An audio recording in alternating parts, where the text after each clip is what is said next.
بسم اللہ الرحمن الرحیم۔ السلام علیکم۔ پچھلی مرتبہ ہم نے پچھلے ایپیسوڈ میں شام کے سفر کا واقعہ بتایا تھا آپ کو۔ آج ہم محمد صلی اللہ علیہ وسلم کی زندگی کے کچھ واقعات میں سے بتائیں گے آپ کو۔ جنگ فجار کے بارے میں۔ آپ صلی اللہ علیہ وسلم کی عمر 15 برس ہوئی تو جنگ فجار پیش آئی۔ اس جنگ میں ایک طرف قریش اور ان کے ساتھ بنو کنانہ تھے اور دوسری طرف قیس اعلان تھے۔ قریش اور کنانہ کا کمانڈر حرب بن امیہ تھا، کیونکہ وہ اپنے سن شرف کی وجہ سے قریش اور کنانہ کے نزدیک ایک بڑا مرتبہ رکھتا تھا۔ پہلے پہر کنانہ پر قیس کا پلہ بھاری تھا، لیکن دوپہر ہوتے ہوتے قیس پر کنانہ کا پلہ بھاری ہو گیا، مطلب جنگ کے اندر۔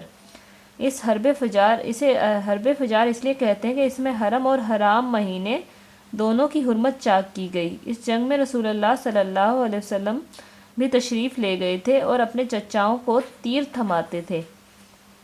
حلف الفضول۔ اس جنگ کے بعد حرمت والے مہینے ذی القعدہ میں حلف الفضول پیش آئی۔ چند قبائل قریش یعنی بنی ہاشم، بنی مطلب، بنی اسد بن عبد العزا، بنی زہرہ بن کلاب اور بنی تیم بن مرہ نے ان کا اہتمام کیا۔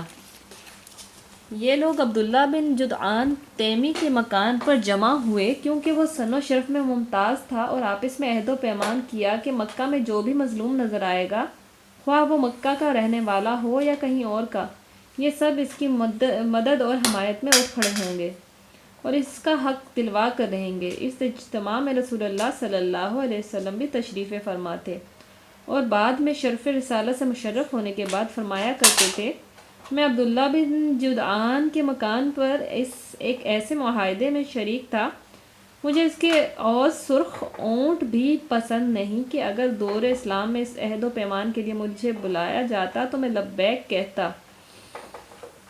اس معاہدے کی روح عصبیت کی طے سے اٹھنے والی جاہلی حمیت کے منافی تھی۔ اس معاہدے کا سبب یہ بتایا جاتا ہے کہ زبید کا ایک آدمی سامان لے کر مکہ آیا اور عاص بن وائل نے اس سے سامان خریدا، لیکن اس کا حق روک لیا۔ اس نے حلیف قبائل عبد الدار، مخزوم، جمعہ، سہم اور عدی سے مدد کی درخواست کی، لیکن کسی نے توجہ نہ دی۔ اس کے بعد اس نے جبل ابو قبیس پر چڑھ کر بلند آواز سے چند اشعار پڑھے، جس میں اپنی داستان مظلومیت بیان کی تھی۔ اس پر زبیر بن عبد المطلب نے دوڑ دھوپ کی اور کہا کہ یہ شخص بے یار و مددگار کیوں ہے؟ ان کی کوشش سے اوپر ذکر کیے ہوئے قبائل جمع ہو گئے، پہلے معاہدہ طے کیا اور پھر عاص بن وائل سے زبیدی کا حق دلایا۔ سبحان اللہ۔ جفا کشی کی زندگی۔ افغان شباب میں رسول اللہ صلی اللہ علیہ وسلم کا کوئی معین کام نہ تھا، مطلب بچپن میں۔ البتہ یہ خبر متواتر ہے کہ آپ صلی اللہ علیہ وسلم بکریاں چراتے تھے۔ آپ صلی اللہ علیہ وسلم نے بنی سعد کی بکریاں چرائی اور مکہ میں بھی اہل مکہ کی بکریاں چند خیرات کے عوض چراتے رہے۔ 25 سال کی عمر ہوئی تو حضرت خدیجہ رضی اللہ عنہا کا مال لے کر تجارت کے لیے ملک شام تشریف لے گئے۔ ابن اسحاق کا بیان ہے کہ خدیجہ بنت خویلد ایک معزز مالدار اور تاجر خاتون تھی، لوگوں کو اپنا مال تجارت کے لیے دیتی تھی اور مضاربت کے اصول پر ایک حصہ طے کر لیتی تھی۔ پورا قبیلہ قریش ہی تاجر پیشہ تھا۔ جب انہیں رسول اللہ صلی اللہ علیہ وسلم کی راست گوئی کا علم ہوا اور امانت اور اخلاق کا علم ہوا تو انہوں نے ایک پیغام کے ذریعے پیشکش کی کہ آپ صلی اللہ علیہ وسلم ان کا مال لے کر تجارت کے لیے ان کے غلام میسرہ کے ساتھ ملک شام تشریف لے جائیں، اور وہ دوسرے تاجروں کو جو کچھ دیتی ہے اس سے بہتر اجرت آپ کو دیں گی۔ آپ نے پیشکش قبول کر لی اور ان کا مال لے کر ان کے غلام میسرہ کے ساتھ ملک شام تشریف لے گئے۔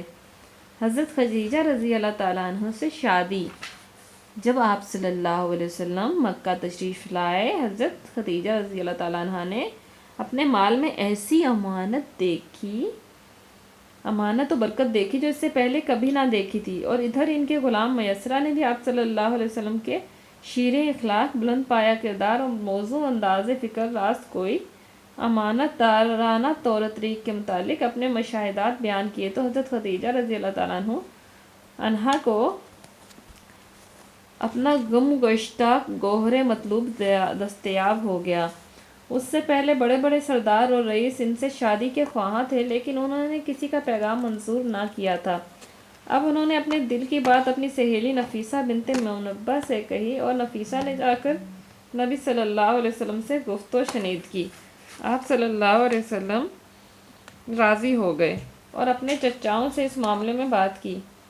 انہوں نے حضرت خدیجہ رضی اللہ عنہا کے چچا سے بات کی اور شادی کا پیغام دیا۔ اس کے بعد شادی ہو گئی۔ نکاح میں بنی ہاشم اور اوسائے مضر شریک ہوئے۔ یہ ملک شام سے واپسی کے 2 مہینے بعد کی بات ہے۔ آپ صلی اللہ علیہ وسلم نے مہر میں 20 اونٹ دیے۔ اس وقت حضرت خدیجہ رضی اللہ عنہا کی عمر 40 سال تھی، اور وہ نسب و دولت اور سوجھ بوجھ کے لحاظ سے اپنی قوم کی سب سے معزز اور افضل خاتون تھیں۔ یہ پہلی خاتون تھیں جن سے رسول اللہ صلی اللہ علیہ وسلم نے شادی کی، اور ان کی وفات تک کسی دوسری خاتون سے شادی نہیں کی۔ ابراہیم کے علاوہ رسول اللہ صلی اللہ علیہ وسلم کی بقیہ تمام اولاد انہی کے بطن سے تھی۔ سب سے پہلے قاسم پیدا ہوئے، اور انہی کے نام پر آپ صلی اللہ علیہ وسلم کی کنیت ابو قاسم پڑی۔ پھر زینب رضی اللہ تعالیٰ عنہ، پھر رقیہ، پھر ام کلثوم، پھر فاطمہ رضی اللہ تعالیٰ عنہ اور عبداللہ پیدا ہوئے۔ عبداللہ کا لقب طیب اور طاہر تھا۔ آپ صلی اللہ علیہ وسلم کے سب بچے بچپن ہی میں انتقال کر گئے۔ البتہ بچیوں میں سے ہر ایک نے اسلام کا زمانہ پایا، مسلمان ہوئیں اور ہجرت کے شرف سے مشرف ہوئیں، لیکن حضرت فاطمہ رضی اللہ تعالیٰ عنہ کے سوا باقی سب کا انتقال آپ صلی اللہ علیہ وسلم کی زندگی میں ہی ہو گیا۔ حضرت فاطمہ کی وفات اور آپ کی رحلت کے 6 ماہ بعد ہوئی۔ کعبہ کی تعمیر اور حجر اسود کے تنازع کا فیصلہ۔ آپ صلی اللہ علیہ وسلم کی عمر کا 35واں سال تھا کہ قریش نے نئے سرے سے خانہ کعبہ کی تعمیر شروع کی۔ وجہ یہ تھی کہ کعبہ صرف قد سے کچھ اونچی 4 دیواری کی شکل میں تھا۔ حضرت اسماعیل علیہ السلام کے زمانے ہی سے اس کی بلندی 9 ہاتھ تھی اور اس پر چھت نہ تھی۔ اس کیفیت کا فائدہ اٹھاتے ہوئے کچھ چوروں نے اس کے اندر رکھا ہوا خزانہ چرا لیا۔ اس کے علاوہ اس کی تعمیر پر ایک طویل زمانہ گزر چکا تھا۔ عمارت خستگی کا شکار ہو چکی تھی اور دیواریں پھٹ گئی تھی۔ ادھر اسی سال ایک زوردار سیلاب آیا جس کا بہاؤ کا رخ خانہ کعبہ کی طرف تھا۔ اس کے نتیجے میں خانہ کعبہ کسی بھی لمحے ڈھہ سکتا تھا، اس لیے قریش مجبور ہو گئے کہ اس کا مرتبہ مقام برقرار رکھنے کے لیے اسے دوبارہ تعمیر کریں۔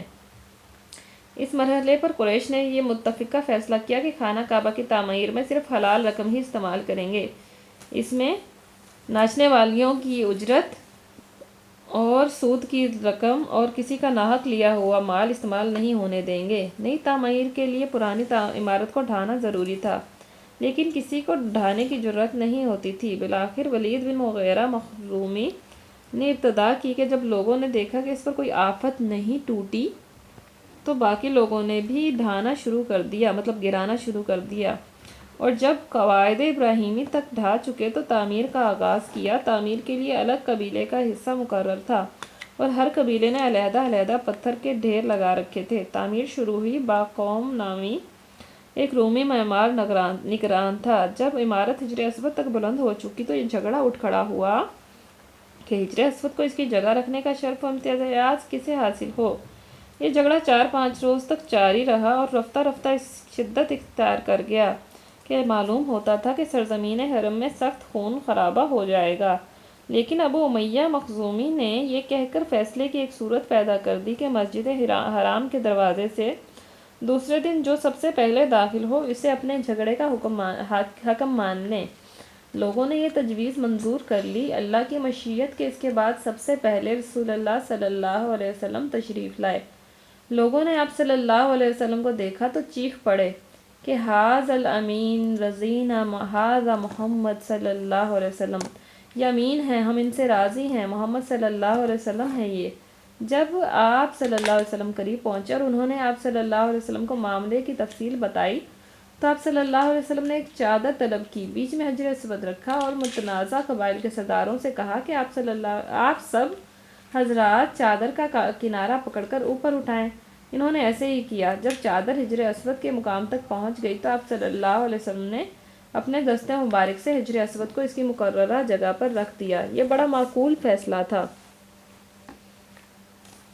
اس پر ساری قوم راضی ہو گئی۔ ادھر قریش کے پاس مال حلال کی کمی پڑ گئی، اس لیے انہوں نے شمال کی طرف سے کعبہ کی لمبائی تقریباً 6 ہاتھ کم کر دی۔ یہی ٹکڑا حجر اور حتیم کہلاتا ہے۔ اس دفعہ قریش نے کعبہ کا دروازہ زمین سے خاصا بلند کر دیا تھا تاکہ اس میں وہی شخص داخل ہو سکے جسے وہ اجازت دیں۔ جب دیواریں 15 ہاتھ بلند ہو گئی تو اندر 6 ستون کھڑے کر کے اوپر سے چھت ڈال دی گئی اور کعبہ اپنی تکمیل کے بعد قریب قریب چوکور شکل کا ہو گیا۔ اب خانہ کعبہ کی بلندی 15 میٹر ہے۔ حجر اسود والی دیوار اور اس کے سامنے کی دیوار یعنی جنوبی اور شمالی دیواریں 10-10 میٹر ہیں۔ حجر اسود مطاف کی زمین سے 1.5 میٹر کی بلندی پر ہے۔ دروازے والی دیوار اور اس کے سامنے کی دیوار یعنی پورب اور پچھم کی دیواریں 12-12 میٹر ہیں۔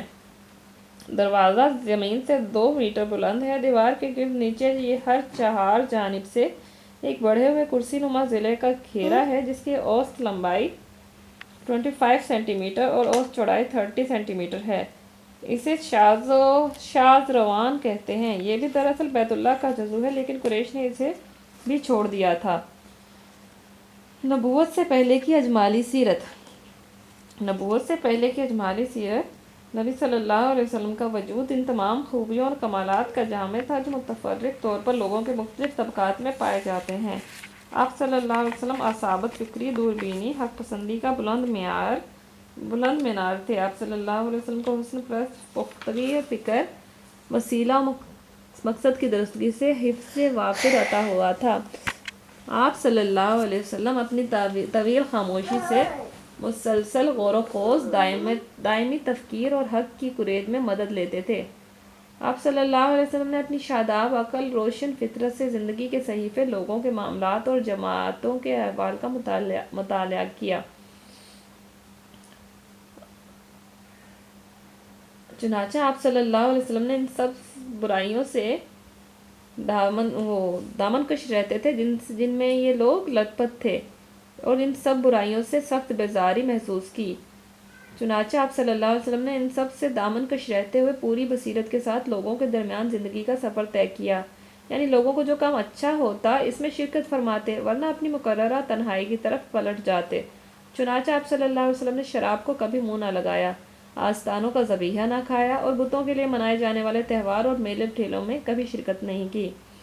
آپ صلی اللہ علیہ وسلم کو شروع ہی سے ان باطل معبودوں سے اتنی نفرت تھی کہ ان سے بڑھ کر آپ کی نظر میں کوئی چیز مبغوض نہ تھی، حتیٰ کہ لات و عزیٰ کی قسم سننا بھی آپ کو گوارا نہ تھا۔ اس میں شبہ نہیں کہ تقدیر نے آپ پر حفاظت کا سایہ ڈال رکھا تھا۔ چنانچہ جب بعض دنیاوی تمتعات کے حصول کی نفس جذبات متحرک ہوئے، بعض ناپسندیدہ رسم و رواج کی پیروی پر طبیعت آمادہ ہوئی تو عنایت ربانی دخیل ہو کر رکاوٹ بن گئی۔ ابن کثیر کی ایک روایت ہے کہ رسول اللہ صلی اللہ علیہ وسلم نے فرمایا، اہل جاہلیت جو کام کرتے تھے مجھے 2 دفعہ کے علاوہ کبھی ان کا خیال نہیں گزرا، لیکن ان دونوں میں سے بھی ہر دفعہ اللہ تعالیٰ نے میرے اور کام کے درمیان رکاوٹ ڈال دی۔ اس کے بعد پھر کبھی مجھے اس کا خیال نہ گزرا، یہاں تک کہ اللہ نے مجھے اپنی پیغمبری سے مشرف فرما دیا۔ ہوا یہ کہ جو لڑکا بالائی مکہ میں میرے ساتھ بکریاں چراتا تھا، اس سے ایک رات میں نے کہا کیوں نہ تم میری بکریاں دیکھو اور میں مکہ جا کر دوسرے جوانوں کی طرح وہاں کی شبانہ قصہ گوئی کی محفل میں شرکت کر لوں۔ اس نے کہا ٹھیک ہے۔ اس کے بعد میں نکلا اور ابھی مکہ کے پہلے ہی گھر کے پاس پہنچا تھا کہ باجے کی آواز سنائی پڑی۔ میں نے دریافت کیا کہ کیا ہے یہ؟ لوگوں نے بتایا فلاں کی فلاں سے شادی ہے۔ میں سننے بیٹھ گیا اور اللہ نے میرا کان بند کر دیا اور میں سو گیا۔ پھر سورج کی تماست ہی سے میری آنکھ کھلی اور میں اپنے ساتھی کے پاس واپس چلا گیا۔ اس کے پوچھنے پر میں نے تفصیلات بتائیں۔ اس کے بعد ایک رات پھر میں نے یہی بات کہی اور مکہ پہنچا تو پھر اسی رات کی طرح کا واقعہ پیش آیا اور اس کے بعد پھر کبھی غلط ارادہ نہ ہوا۔ صحیح بخاری میں حضرت جابر بن عبداللہ سے مروی ہے کہ جب کعبہ تعمیر کیا گیا تو نبی صلی اللہ علیہ وسلم اور حضرت عباس رضی اللہ عنہ پتھر ڈھو رہے تھے۔ حضرت عباس رضی اللہ عنہ نے نبی صلی اللہ علیہ وسلم نے کہا اپنا تہبند اپنے کندھوں پر رکھ لو، پتھر سے حفاظت رہے گی۔ لیکن جو ہی آپ صلی اللہ علیہ وسلم نے ایسا کیا، آپ صلی اللہ علیہ وسلم زمین پر جا گرے، نگاہیں آسمان کی طرف اٹھ گئیں، افاقہ ہوتے ہی آواز لگائی میرا تہبند، میرا تہبند، اور آپ کا تہبند آپ کو باندھ دیا گیا۔ نبی صلی اللہ علیہ وسلم اپنی قوم میں شیریں کردار، فاضلانہ اخلاق اور کریمانہ عادات کے لحاظ سے ممتاز تھے۔ چنانچہ آپ سب سے زیادہ بامروت، سب سے زیادہ خوش اخلاق اور سب سے معزز ہمسایہ، سب سے بڑھ کر دور اندیش، سب سے زیادہ راست کو، سب سے نرم پہلو، سب سے زیادہ پاک نفس، خیر میں سب سے زیادہ کریم، سب سے نیک، سب سے بڑھ کر پابند عہد اور سب سے بڑھ کر امانت دار تھے، سب سے بڑے امانت دار تھے۔ حتیٰ کہ آپ کی قوم نے آپ کا نام ہی امین رکھ دیا تھا، کیونکہ آپ احوال صالحہ اور خصال حمیدہ کا پیکر تھے۔ اور جیسا کہ حضرت خدیجہ رضی اللہ عنہا کی شہادت ہے، آپ صلی اللہ علیہ وسلم درماندوں کا بوجھ اٹھاتے تھے، تہی دستوں کا بندوبست فرماتے تھے، مہمان کی میزبانی کرتے تھے اور مصائب حق میں اعانت فرماتے تھے۔ تو ہم بھی انشاءاللہ محمد صلی اللہ علیہ وسلم کی زندگی کے بارے میں پڑھیں گے اور ان جیسا بننے کی کوشش کریں گے۔ انشاءاللہ اللہ تعالی ہماری مدد فرمائے اس کام میں اور قبول کرے ہمارا یہ چھوٹا سا کام انشاءاللہ۔ ایک مرتبہ درود شریف پڑھیں اور اللہ حافظ۔